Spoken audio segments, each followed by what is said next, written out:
Now let's talk about loops. Loops are used when we have to perform an action over and over again. While writing a contract, there may be a situation where we have to do some action repeatedly. In this situation, loops are implemented to reduce the number of lines of statements. And Solidity supports different types of loops to ease down the programming pressure. One of them is while loop. The while loop is a fundamental concept in Solidity programming used to repeat a statement, a block of a statement, while a certain condition holds true, and then stop when the condition becomes false. Its syntax comprises a condition that is checked before each iteration, and a statement or block of code that is executed if the condition is true. Now let's take a look into an example.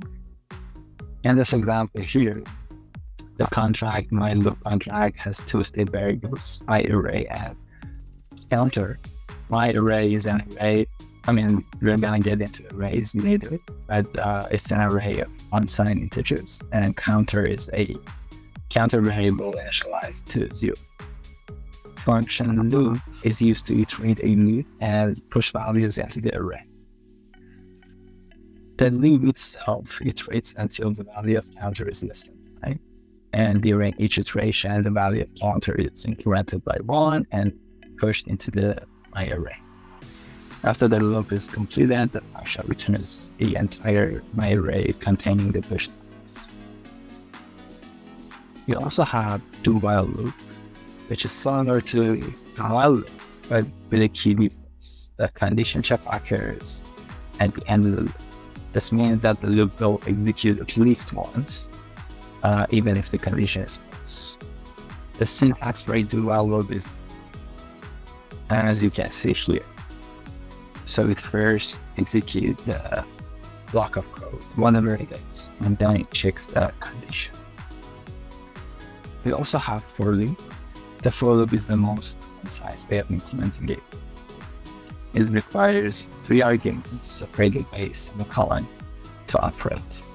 First argument, here.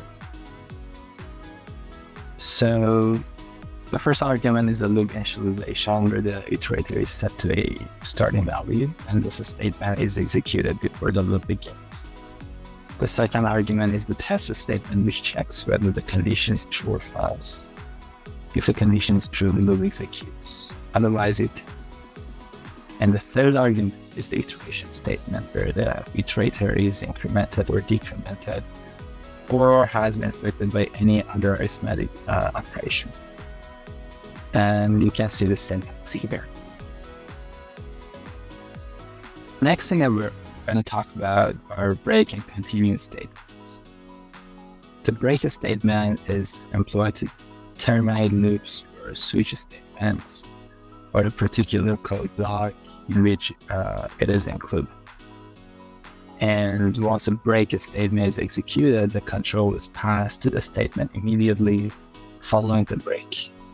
In the case of nested loops, the break statement will only terminate the loop in which it is present. Okay, we have a break statement here. So the code here uses a while loop to add integers to a dynamic array. But the loop will break and exit early if the counter j reaches the value of 3. Yeah, so the default is 5, but we're putting an if statement to check whenever it reaches 3, we just break the loop. So it will never see, j will never see the value of 4. And the function returns the resulting array. Let's now talk about continuous statements. So in the next example we have here, we can see continuous statement. It is actually used to bypass the remaining block of code in a loop and move on to the next iteration immediately.